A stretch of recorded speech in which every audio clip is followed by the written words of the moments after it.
US Iran war का आज है 27वां दिन। सबसे बड़ा मुद्दा स्ट्रेट ऑफ हॉर्मुज तो नजर आ रहा था, लेकिन जो बात होने लगी खर्ग आइलैंड की, उसके बाद ये वॉर और कॉम्प्लिकेटेड हो चुका है। जहां हम बात कर रहे थे कि यूएस किस प्रकार से अटैक करेगा, ग्राउंड में अपनी आर्मी उतारेगी कि नहीं, बूट्स ऑन द ग्राउंड्स की बात हो रही थी, और अब बूट्स ऑन ग्राउंड का वक्त आ गया है, ऐसा प्रतीत हो रहा है। और ये बस खबर इंपॉर्टेंट है, वो बाकी के देशों के लिए भी है, जिसमें सऊदी अरेबिया, यूएई और बाकी के खाड़ी के देश आते हैं। बहुत बड़ी खबर जो आ रही है वो हम आपको बताएंगे। वो ये है कि यूएई हो सकता है कि अपने बूट्स ऑन द ग्राउंड, यानी कि उनकी भी आर्मी खर्ग आइलैंड पे कब्जा करने के लिए जा सकती है। और अगर ऐसा होता है कि डायरेक्ट उनकी आर्मी इसमें इन्वॉल्व होती है, तो ये वॉर किस तरफ जाएगा वो समझना भारत के लिए बहुत इंपॉर्टेंट है। और जो क्राइसिस हम झेल रहे हैं, या जो पैनिक सिचुएशन है, जो भी सरकार इसको बोलना चाहे, उसके बारे में समझना हमारे लिए और ज्यादा इंपॉर्टेंट हो जाता है। तो इसी चीज को समझाने के लिए, और क्या चल रहा है यूएस ईरान वॉर में प्रोपेगेंडा से थोड़ा अलग हटके, जरा हम आपको बता दें। क्योंकि हो सकता है अगर आप बाकी के चैनल्स देख रहे हो तो आपको यूएस ईरान वॉर से ज्यादा खबरें मिलती होंगी कि भारत में पॉलिटिकली क्या हो रहा है। बट समझिए यूएस ईरान वॉर को, आपको समझ में आ जाएगा कि भारत में क्या हो रहा है। तो इसी चीज को समझाने के लिए हमारे साथ हैं मेजर जनरल राजन कोचर साहब, जो हमारे साथ almost every day in a week वो कनेक्ट होते हैं, और तर्कश में लोग उनको काफी पसंद करते हैं, उनके एनालिसिस को। कोचर साहब, thank you so much for connecting today. I know आपके पास एक बहुत ही बिजी दिन है, क्योंकि बहुत सारी खबरें ब्रेक हो रही है। और जैसे पाकिस्तान की एंट्री हुई, फिर उसको व्हाइट हाउस की तरफ से रूमर्स कहा गया, उसके बारे में बात करेंगे। लेकिन सबसे पहले सर, ये बड़ी खबर एक आ रही है कि यूएई हो सकता है कि अपने बूट्स ऑन द ग्राउंड उतारे और ट्रंप की सेना के साथ इस वॉर में पार्टिसिपेट करे। अगर ऐसा होता है, हम बहुत दिनों से बूट्स ऑन द ग्राउंड्स की बात कर रहे थे, बिल्कुल एक तबाही का मंजर हो सकता है ये। अगेन देखिए, खबर तो बहुत आएंगी आपके पास इस टाइप की कि यूएई आएगा लड़ाई में, सऊदी भी तैयार है। जी बिकॉज अगर आप इसको यहाँ पे देखें तो तीन कंट्रीज हैं जो खास तौर पे इसको ईरान के विरुद्ध पहले भी रही है, बट उसका एक ओपन कन्फ्रंटेशन नहीं नजर आया। बट अब इस लड़ाई में एक ओपन कन्फ्रंटेशन आ रहा है। एक तो सऊदी अरेबिया है, और जी जो फंड्स आ रही है सऊदी इसको अरेबिया से कि वो चाहते हैं कि यूएस इस लड़ाई को जारी रखे। दूसरा है आपका यूएई, और तीसरा है बहरीन। तो जी ये कंट्रीज हैं जिनके पहले भी कुछ जमीनी मुद्दे हैं इसको ईरान के साथ। जैसे अगर आपने यूएई की बात की तो तीन आइलैंड हैं। जी यूएई अपना वापस लेना चाहता है ईरान से, और वो एक मौके का भी ये इसका जरिया है कि अगर वो यूनाइटेड स्टेट्स के साथ अगर मिल जाए तो उसका मकसद भी पूरा हो जाए। जी अब इस लड़ाई का मैं आपको एक और सिनेरियो मैं आपके सामने रखना चाहता हूँ, व्यूअर्स के सामने रखना चाहता हूँ, जो आज की डेवलपमेंट है। अ, वो सिनेरियो है आपका बाबा अल मंदब, जी जो आपका सी पोर्ट है, जो आपको रेड सी की तरफ, अगर आप अपना मैप को ले जाएं तो इसको रेड सी की तरफ ही आपको लेके जाता है। और जी दूसरा कि आज हाउथीज ने एक स्टेटमेंट जारी किया है कि वो इसको ईरान का इंतजार कर रहे हैं कि जैसे ही उनको एक ग्रीन सिग्नल मिलेगा तो वो रेड सी को एक्टिवेट कर देंगे।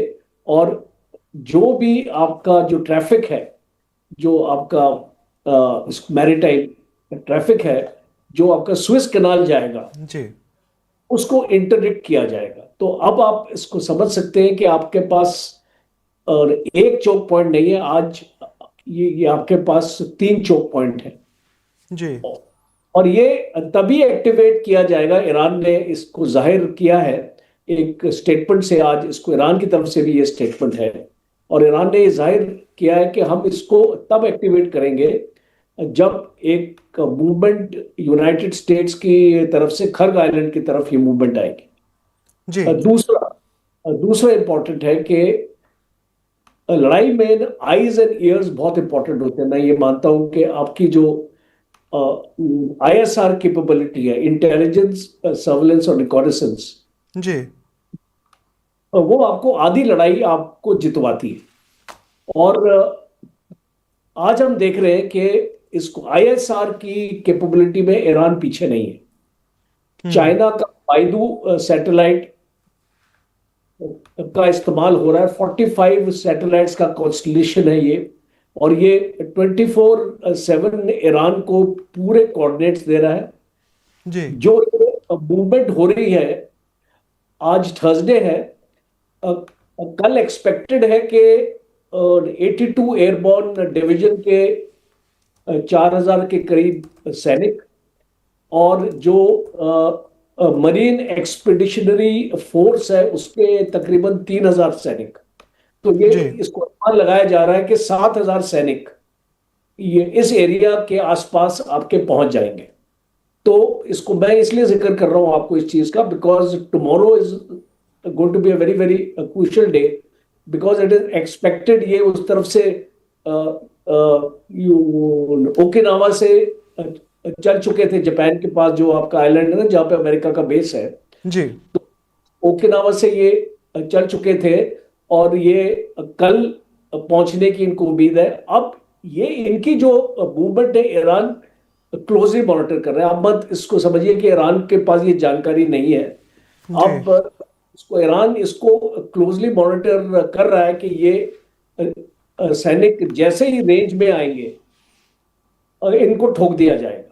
तो आप एक इसको लड़ाई में अगर आप एक तरफ डोनाल्ड ट्रंप, अब आप देख लिए इसका दो गुला, और आपने व्हाइट हाउस की भी स्टेटमेंट आपने इसको सुनी, जी तो दो गुला, एक डबल स्पीक हम जिसको अंग्रेजी में बोलते हैं, दो गुलापन।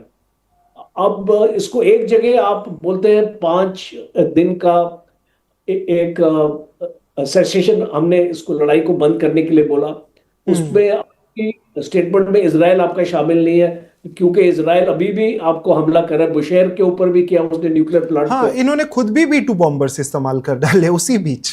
तो देख लो आप, तो ये एक दोगला सा है, और ये एक एनर्जी का जो सेंटर है, उसको वहां पे वेपनाइज्ड यूरेनियम अवेलेबल नहीं है। वहां पे 3% यूरेनियम है खाली। बहुत सारे सवाल है सर, बहुत हाँ, सारे तो सवाल है, ये और सारे, आपने हाँ, तो मैं बस you give me 10 seconds, I just जी कंक्लूड। एंड इसको मैं बोला इतना आसान नहीं है इसको यूएई के लिए भी अंदर आना, और जैसे ही वहां पे मोबिलाइजेशन होगी इनको ठोक दिया जाएगा। अब आप देख लीजिए, अभी मैंने कल ही एक आर्टिकल लिखा था इसको ईरान की मिसाइल्स के ऊपर। अभी उनके पास कितनी और क्षमता है। मेरा एनालिसिस है कि तकरीबन 50% उनका जो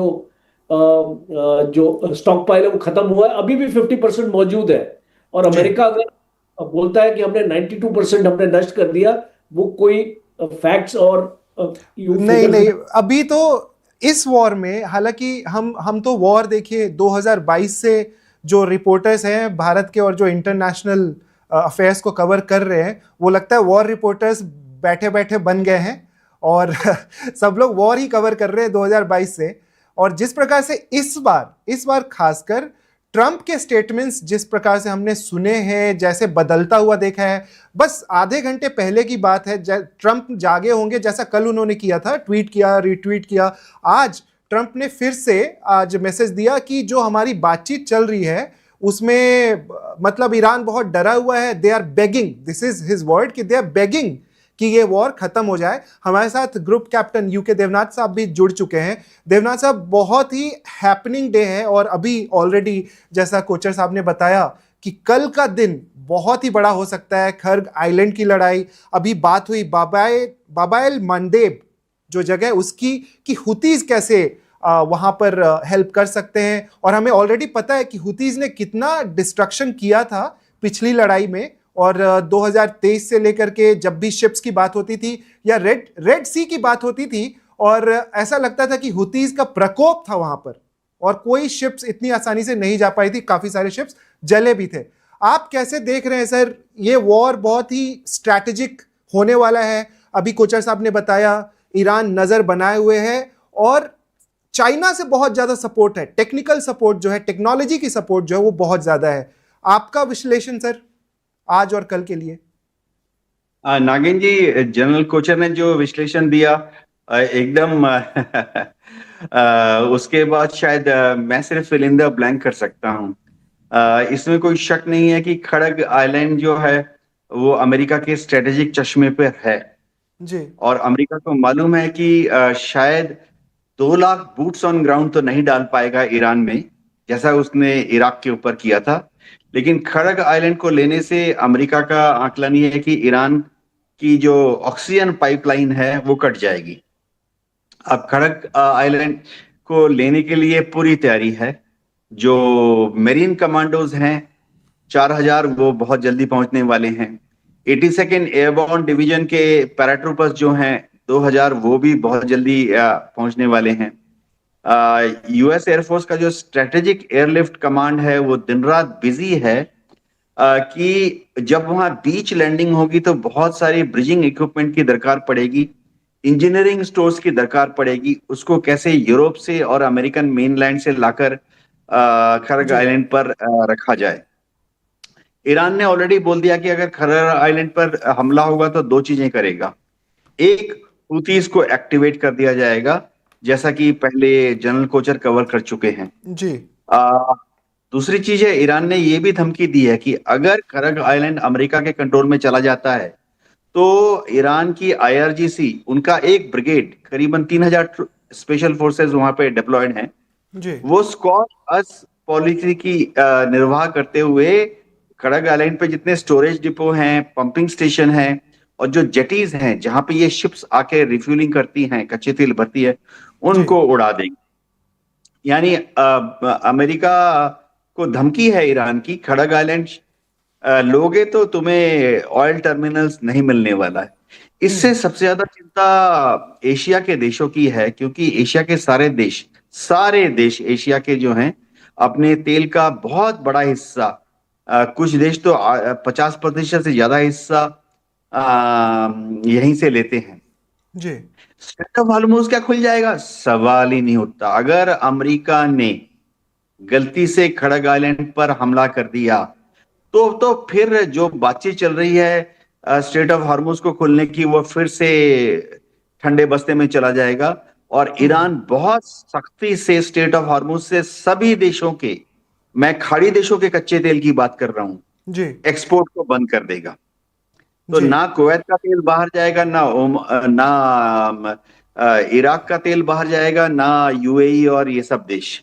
जी। हाँ, ईरान जो है एक नई रणनीति अब अख्तियार कर रहा है कि ईरान जो है वो भारत, चीन, नॉर्थ कोरिया, चलो पाकिस्तान को भी लिस्ट कर लेते हैं, उनको सिर्फ उन शिप्स को बाहर जाने देगा भविष्य में जो कि ईरान से कच्चा तेल लेके जा रहे हैं, जो कि ईरान से सीएनजी या दूसरे गैसेस लेके जा रहे हैं। तो अब से ये एक इक्वेशन और आ जाएगी कि जहाज भले ही भारत का हो, जहाज भले ही चीन का हो, लेकिन अगर वो यूएई या कुवैत या इराक का कच्चा तेल लेके जा रहा है तो फिर ईरान उसको भी नहीं जाने देगा स्ट्रेट ऑफ हॉर्मुज से। मतलब अगर खड़ग आइलैंड पर अमेरिका ने हमला किया तो जी। सो देवनाथ साहब, ये बहुत ही स्ट्रैटेजी वाली वॉर अब लगने लगी है। ऐसा लग रहा था कि जब ट्रंप ने बोला कि 5 दिन का ब्रेक और ये सारी बातें जो कि एक झूठी था, ये बहुत ही स्ट्रैटेजी वाली वॉर बन चुकी है। अभी इसका क्या अंत नजर आ रहा है? सबसे पहले हम पूछ लेते हैं मेजर जनरल साहब से। सर, आप कैसे देख रहे हैं कि स्ट्रैटेजी किसकी आपको लग रही है कि सही है, इन प्लेस है? क्योंकि पहले भी हम काफी बार आपका पॉडकास्ट भी किया था तो यही बात हो रही थी कि स्ट्रैटेजी की बात हो रही थी, लोकेशन वाइज आपने काफी हमें समझाया था। अभी आपको लग रहा है कि अमेरिका ने थोड़ी अपनी स्ट्रैटेजी अच्छी की है कि और ज्यादा इन्होंने अपने सैनिकों को मौत के मुंह में ढकेल रहे हैं, वो 7000 जो सैनिक भेज रहे हैं वो? ओ, सबसे पहले I you know want to compliment group captain साहब, you बड़े स्मार्ट दिख रहे हैं, बड़ा अच्छा आपका यंग कॉम्बिनेशन, दिख रहे हैं आज। कॉम्बिनेशन अच्छा पहना है। Okay, my compliments. अच्छा, अभी जो मैं ये देख रहा हूँ, आपने बहुत अच्छा सवाल किया, बिकॉज ये सबके जहन में आता है, और लोग इसका जो अलग अलग विश्लेषण देते हैं, बट जी। इसको मेरा ये मानना है कि America has been tactically very effective, पर स्ट्रेटेजिकली वेरी पुअर। हम्म। और मैं इसको क्यों बोलता हूँ, देखिए, अगर इसको मैं ट्रम्प का मिलिट्री कमांडर होता, अब मैं अगर उसमें उसका एडवाइजर होता या कमांडर इन चीफ होता, तो और जो अभी भी उनके जो मिलिट्री कमांडर्स हैं, they are very very competent people, they are very very professional, and they have seen आपके अफगानिस्तान की लड़ाई, ये सब, इसको सारे इसको दौर से वो गुजरे हैं, जी। और जो भी स्ट्रेटजी बनाई वो एक वॉर गेम इसको किया गया। जी। बिकॉज ये मैं मानने से इनकार करता हूं कि अमेरिका को पता नहीं था कि ऐसा होगा, 5 दिन की लड़ाई लंबी चली जाएगी, यू नो ऑल दिस। आपकी आज के दौर में कोई चीज किसी भी देश की आपकी छुपी नहीं है, जी। और अगर उसको ईरान के पास कुछ है और उसने अंडरग्राउंड अपना बना रखा है और उसकी मैन्युफैक्चरिंग है, आपके बम्स नहीं उसको वहां पे पहुंच सकते। 12 दिन की लड़ाई में भी आपने कुछ सीखा ही होगा। जी। आपने अपनी जो अपनी रणनीति है उसके बेसिस पे, उसमें आपने जो भी फेरबदल आपने करना था आपने किया होगा। इसको मुझे ऐसा लगता है कि Trump is not listening to his military commanders.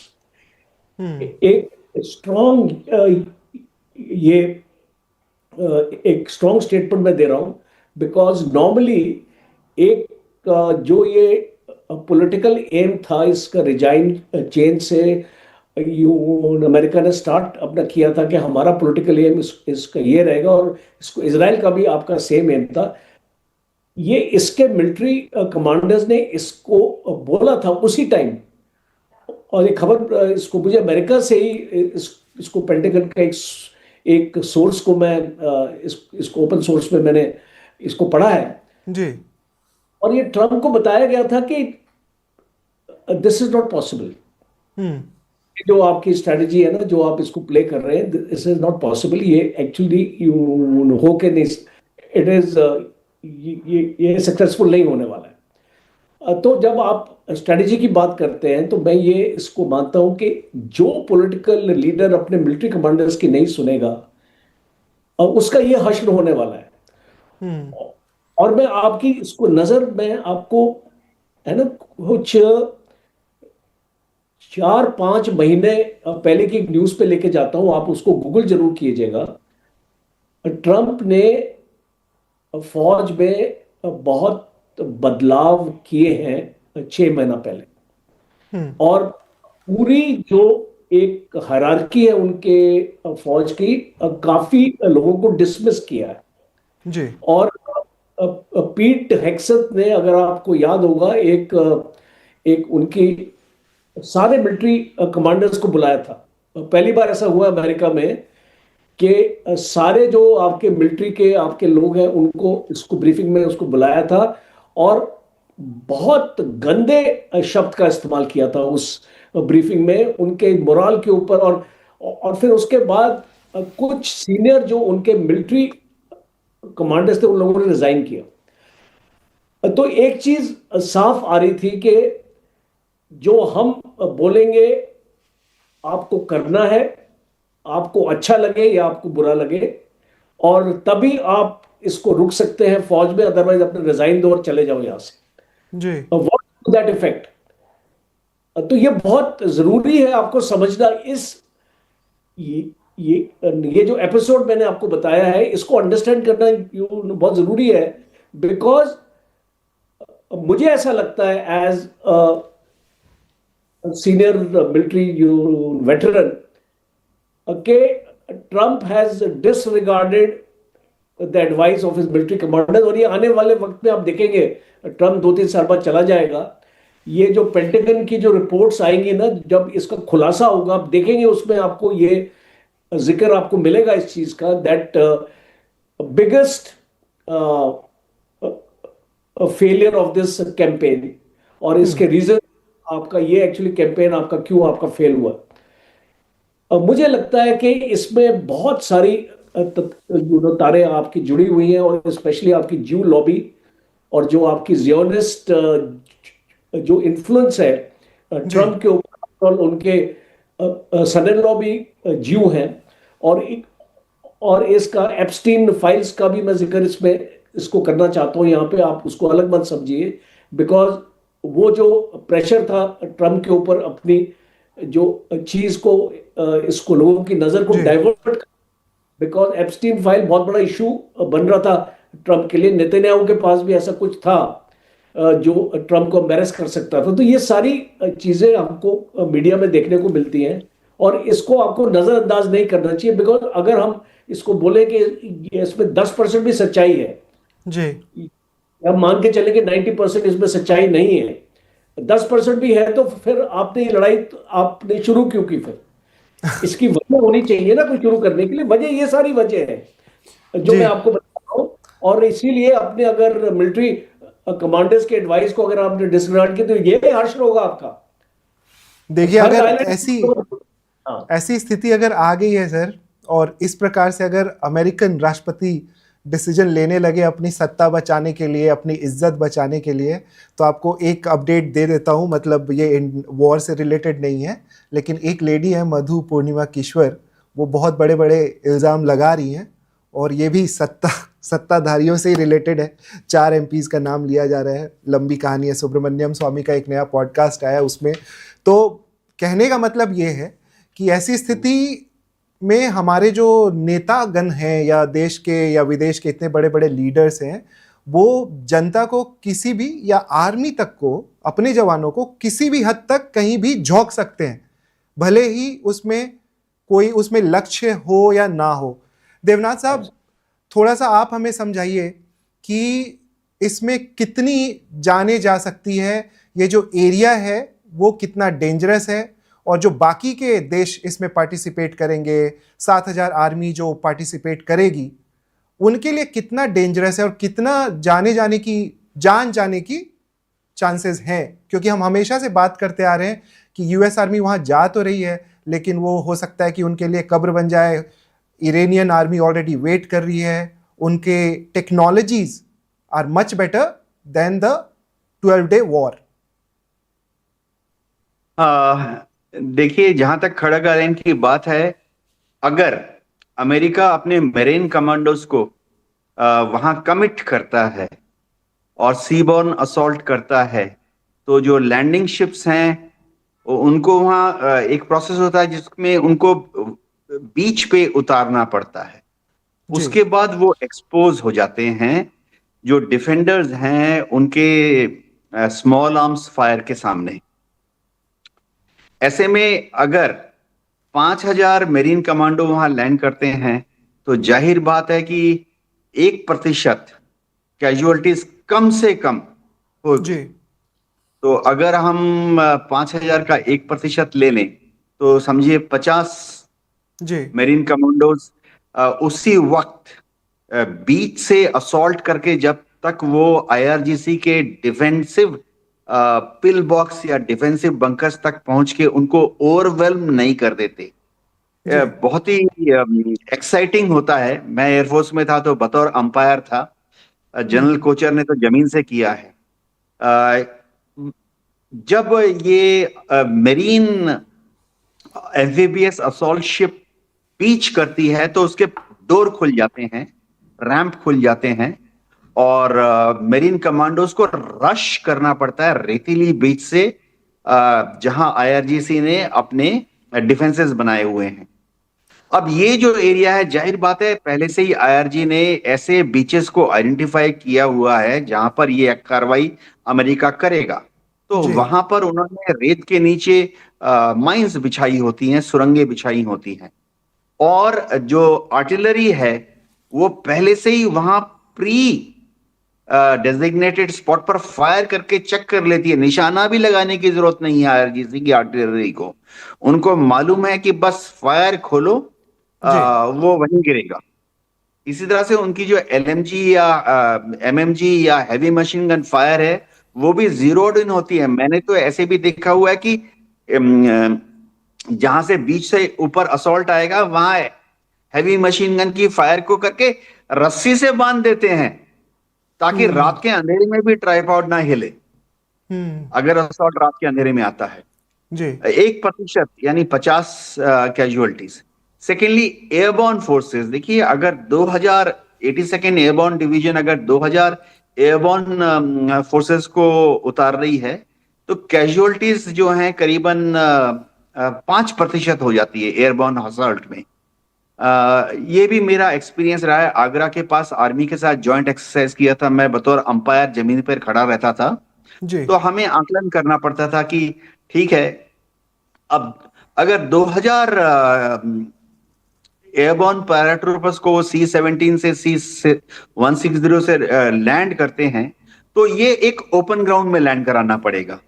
और खड़ग आइलैंड में सब जगह इंफ्रास्ट्रक्चर है, ऑयल स्टोरेज डिपोज हैं, कारखाने, मशीनरी, पंपिंग इक्विपमेंट है। तो ऑन सिर्फ एकमात्र ओपन जगह जो मिलती है वो खड़ग आइलैंड पे जो रनवे है, उसके इस तरफ आधा किलोमीटर, इस तरफ आधा किलोमीटर। यानी आप समझ लीजिए पैराट्रूपर्स के लैंड करने के लिए सिर्फ 1 किलोमीटर बाई 2 किलोमीटर का एरिया है। जी। तो पहले से ही आईआरजीसी ने वहां रेकी करके, सर्वे करके अपनी डिप्लॉयमेंट्स की हुई हैं। वहां पे उन्होंने अपने हैवी मशीन गन्स को ऊपर की तरफ तैनात करके तैयार रखा हुआ है। जी। C-17 भी निकल जाएगा, C-130 भी निकल जाएगा, क्योंकि वो 10,000 20,000 फीट ऊंचाई से उड़ जाएंगे, चले जाएंगे। लेकिन जो पैरा कमांडोज जो लैंड करेंगे, उनका पैराशूट, देखिए 10,000 फीट से जब ड्रॉप करते हैं तो करीबन 3 मिनट लग जाता है नीचे आने में, जी। और 20,000 फीट से ड्रॉप करने पर करीबन 5.5 मिनट का समय लग जाता है टच डाउन करने में। और वो हेल्पलेस होते हैं। वो दुनिया का, जो पैराट्रूपर्स की जंप देख चुके हैं, वो हेल्पलेस है। पैराशूट के नीचे लटक रहा है, उसके पास हाथ में एक जो भी हथियार है, लेकिन क्या कर सकता है? कुछ भी नहीं कर सकता है। जी। वो हेल्पलेस है। ही इज लाइक ए, अब क्या शब्द बोलूं, अंग्रेजी में तो है, वो, बोलना उचित नहीं। लेकिन वो जो 3 से 5 मिनट है वो उनके लिए सबसे जानलेवा होने वाले हैं। जी हाँ, जिस तरह से अब मैं बोल ही रहता हूँ, बहुत गंदा शब्द है, बोलना नहीं चाहिए एक फौजी के लिए जो कि मिशन में गया है। जैसे वो चिकन की दुकान में है, वो दबड़े से निकाल निकाल के चिकन को स्लॉटर करते हैं ना। जी। पैराट्रूपर्स नीचे आ रहा है, वो कुछ भी नहीं कर सकता है, कुछ भी नहीं कर सकता, बस लटक रहा है, उसके हाथ में एक मशीन गन है या जो भी है, कुछ भी नहीं, हेल्पलेस है। और जो नीचे से ऊपर फायर कर रहा है, चाहे वो हैवी मशीन गन से फायर कर रहा हो या मीडियम मशीन गन से फायर कर रहा हो, जी। वो उसके लिए तो चांदमारी जैसी होती है ना, वीडियो गेम जैसा गेम है। तो आगरा में जब मैं इसका हिस्सा था, 5% कैजुअलिटीज, यानी करीबन 100 कैजुअलिटीज 2000 में से हो जाएगी। तो क्या अमेरिका 150 बॉडी बैग्स को सहन कर जाएगा?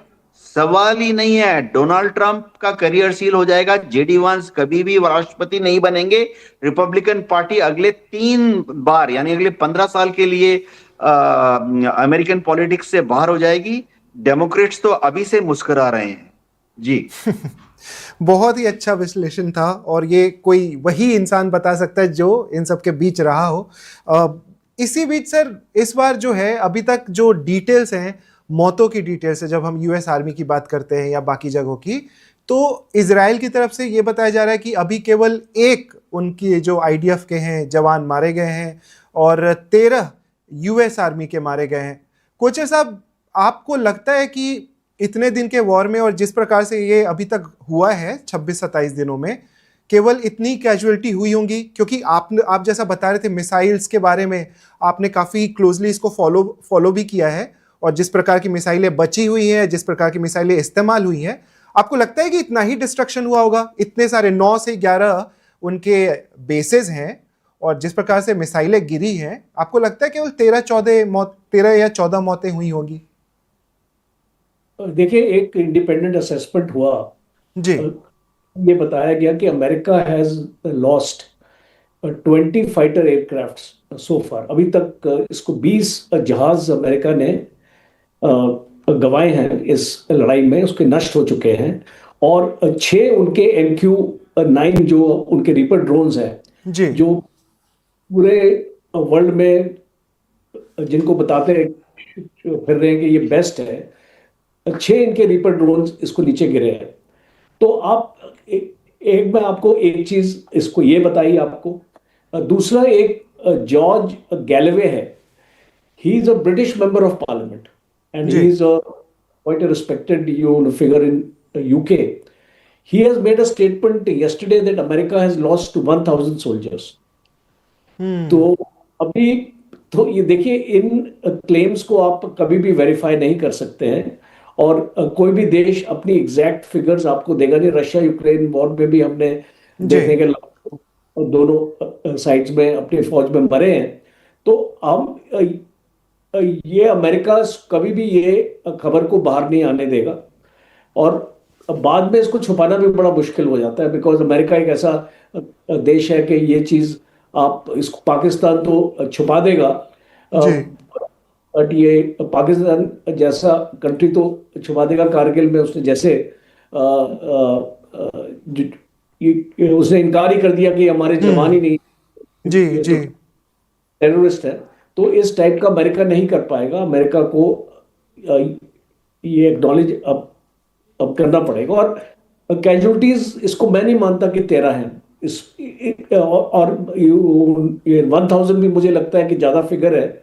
इसको मुझे लगता है इन दोनों के बीच में कई 100-150 के करीब अमेरिकन भी कैजुअलिटीज हुई है। बट ये एक स्पेकुलेटिव है। हम लोग ऐसे ही बोल रहे हैं, बोलने के लिए बोल रहे हैं, बट हमारे पास ऐसी कोई जी। प्रूफ नहीं है या ऐसी कोई क्रेडिबल इंफॉर्मेशन नहीं है कि जिसके बेसिस पे हम ये स्टेटमेंट्स आपको और आपके व्यूअर्स लेकिन को दे सकते। ये जो रियल लॉसेस हैं सर, ये वॉर की, अगर एक भारत जैसा देश है तो भारत में कितने दिनों में हम पता कर पाते हैं, या अगर अमेरिका जैसा देश है तो कितने दिनों में पता चल पाएगा कि क्या एग्जैक्ट फिगर्स हैं? भले हम कहते हैं फिगर्स है, लेकिन एक तरीके से एक परिवार का एक इंसान चला जा रहा है, एक बड़ी बात होती है, और उसको उसके ऊपर कोई क्लैरिटी नहीं होती। तो थोड़ा आप आइडिया दे सकते हैं आम लोगों को कि ये फिगर्स कब बाहर निकल करके आते हैं? ये देख सुनागी जी, all this things are classified. ये जो भी लड़ाई में होता है और जो इनकी जो डॉक्यूमेंटेशन होती है या इसकी जो वॉर हिस्ट्री बनती है और जो आपकी क्लासिफाइड टॉप सीक्रेट में जाती है, जी।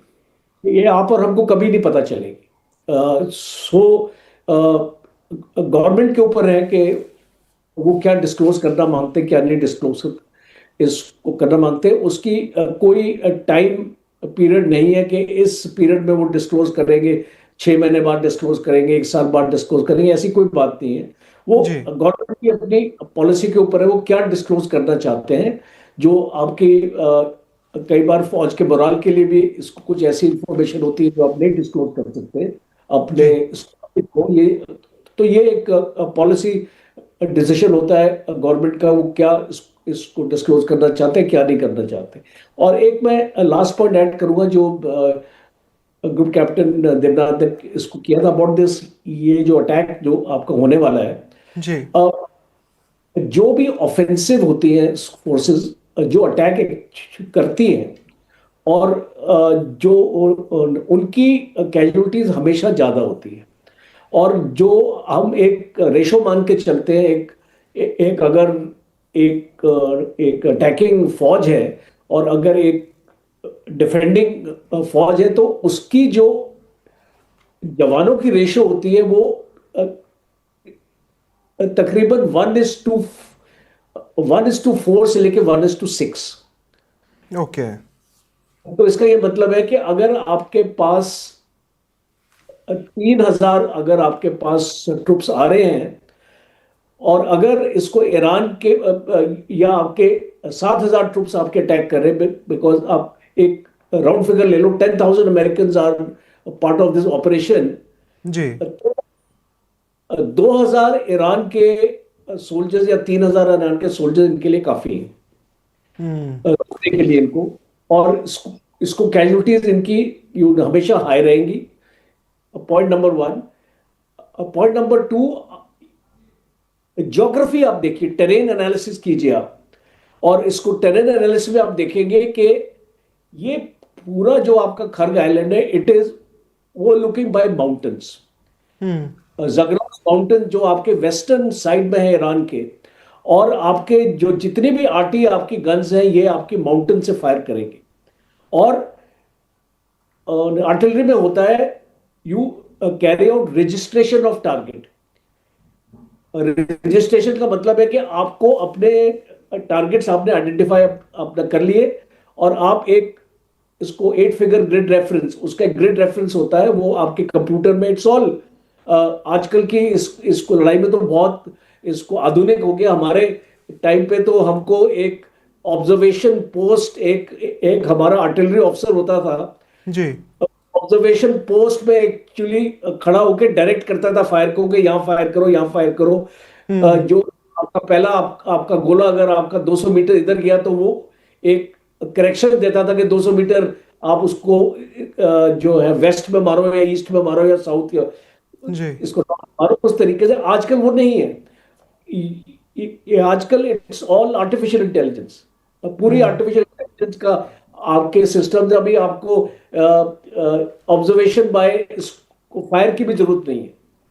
जी, अब आप स्टैंड ऑफ डिस्टेंस से फायर कर सकते हैं, आपको टारगेट को देखने की भी जरूरत नहीं है, बिकॉज आपके पास जो सर्वेलेंस है, आपके पास जो रडार्स है, आपके पास जो सैटेलाइट्स है, जी, वहां से चाइना का जो सैटेलाइट है वो आपको पूरा ग्रिड रेफरेंस दे देगा, और आपकी गन्स में वो फीट हो जाएगा। आप बिल्कुल एक पिन पॉइंट एक्यूरेसी से, सर्कुलर एरर ऑफ प्रोबेबिलिटी बोलते हैं उसको, सीईपी हम बोलते हैं।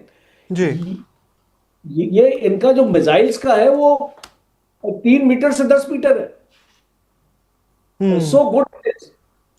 तो ये जो ट्रंप भी जानता है, उसके कमांडर्स ने भी उसको बता रखा है, भाई ये तो बेवकूफी होगी अगर एक इस टाइप का ऑपरेशन अगर वो प्लान इसको करेंगे। और it is not only the operation, आपने कैप्चर कर लिया, सपोजिंग आपने खर्ग आइलैंड को आपने कब्जा कर लिया, जी, आप उसको होल्ड कर पाएंगे? बिकॉज ज्यादा मुश्किल ऑपरेशन है उसको होल्ड करने के लिए। Capture is not a difficult operation, capture आप कर लेंगे, अब आप उसको होल्ड नहीं कर पाएंगे, बिकॉज आपके ऊपर जिस तरीके के काउंटर अटैक्स आएंगे वहां पर आपकी जो कैजुअलिटीज तो आपकी बढ़ती जाएंगी। जी, जी, तो इस तरीके का ऑपरेशन इसको मुझे लगता है, और इसको मैं उम्मीद रखता हूं, बिकॉज अगर ये ऑपरेशन हो गया तो आपका स्टेट ऑफ हॉर्मुज, जैसे ग्रुप कैप्टन साहब बता रहे थे, उसको पूरा माइन कर देंगे ये लोग, खत्म कर देंगे, और उसको वहां पे जो एक भी शिप नहीं जाएगा एक्सेप्ट फॉर ईरान की शिप्स। और अगर इसको माइन कर दिया तो ईरान की भी जो भी आपके जो ईरान का ऑयल भी बंद हो जाएगा, ईरान भी अपने ऊपर भी जो एक नुकसान झेलेगा।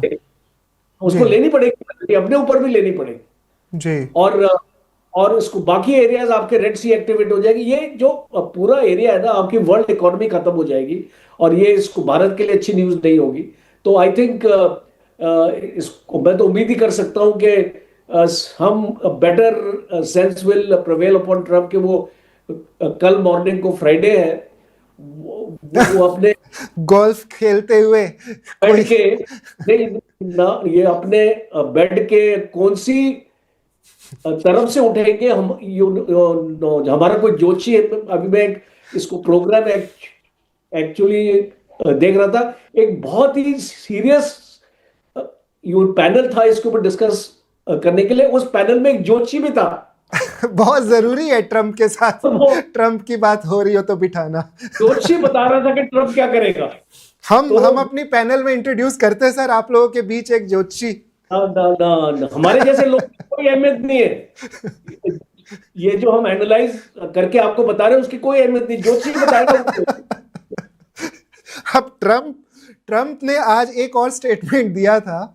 उन्होंने बोला कि ईरान ने उनको बोला कि आप ईरान के सुप्रीम लीडर बन जाओ, लेकिन मैंने मना कर दिया।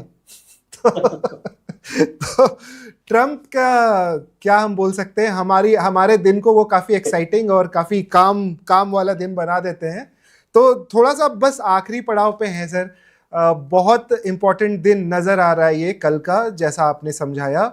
देवनाथ साहब, वॉर खत्म होना तो अब मुश्किल लग रहा है। अगर ये कल का अटैक होता है तो बहुत सारी जानें इन्वॉल्व हैं। बस मैं आपसे इसी में कि ये वॉर कब खत्म होगा, उसके अलावा एक चीज मैं ये जोड़ना चाहता हूं कि दूसरे देशों की भी सेनाएं रहेंगी इसमें।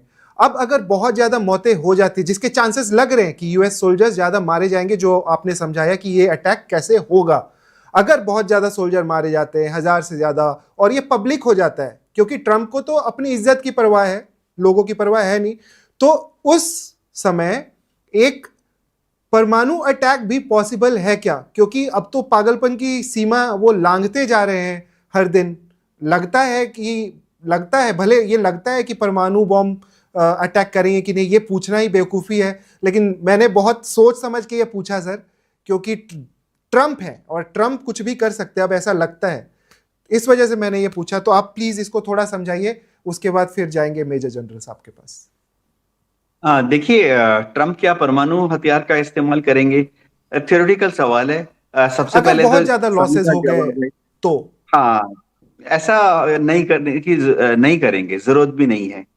अब कारण मैं बता दूं, उनको जो कुछ हासिल करना है वो कन्वेंशनल वॉरफेयर के जरिए ही हासिल कर लेंगे, डिप्लोमेसी से हासिल कर लेंगे, जो सैंक्शंस लगाए हैं उससे हासिल कर लेंगे, सत्ता परिवर्तन करके हासिल कर लेंगे। ट्रंप क्या चाहते हैं समझना पड़ेगा। वो चाहते हैं ईरान पर काबू करना, ताकि ईरान के जमीन के नीचे जो कच्चा तेल और गैस है वो अमेरिकन ऑयल कंपनीज के हाथ में आ जाए, वही ड्रिलिंग करें, वही रिफाइनिंग करें, वही स्टोरेज करें, पंपिंग करें, और अमेरिका तय करे कि कितने कीमत में बेचना है। चीन को महंगा बेचना है और नेटो देशों को सस्ता बेचना है। अमेरिका ही तय करेगा कि किसको बेचना है, किसको नहीं बेचना है। चीन को बेचना नहीं है। तो अगर ये सब करना है तो वो न्यूक्लियर हथियारों का इस्तेमाल करेगा, तो पूरी जमीन कंटामिनेटेड हो जाएगी, पूरा पानी कंटामिनेटेड हो जाएगा, न्यूक्लियर डस्ट जो है वहां से उड़कर हवा के रुख के हिसाब से गल्फ देशों में या यूरोप की तरफ चल पड़ेगा, वो नाराज हो जाएंगे। जो अंडरग्राउंड वाटर चैनल्स हैं वहां पर वो कंटामिनेटेड हो जाएंगी। तो अमेरिकन कंपनीज कैसे जाकर ईरान के ऑयल प्रॉफिट नहीं होगा, इंफ्रास्ट्रक्चर कोई को भविष्य प्रॉफिट में नहीं है उनके चलाएंगे? लिए। जी जी जी। जी। और कब तक लगता है सर आपको कि ये वॉर अगर खत्म होगी? क्योंकि हम तो शुरुआत में सोच रहे थे कि 12 दिन 20 दिन मिसाइलें खत्म होंगी, अब ये बूट्स ऑन द ग्राउंड की बात आ चुकी है। तो आपको क्या लगता है कब तक ये वॉर खत्म होनी चाहिए? हाँ, मेरा भी ये आकलन था कि वॉर जो है 15 दिन में खत्म हो जाएगी। जी और मेरे को याद है उस वक्त जनरल कोचर ने कहा था कि नहीं, ईरान के पास ज्यादा लव लश्कर है। जनरल कोचर सही साबित हुए हैं, लेकिन बहुत जल्दी खत्म होने वाला है। ईरान के पास जो मिसाइलें हैं, जिस गति से वो फायर कर रहा है, एक तो वो गति कम हो गई है।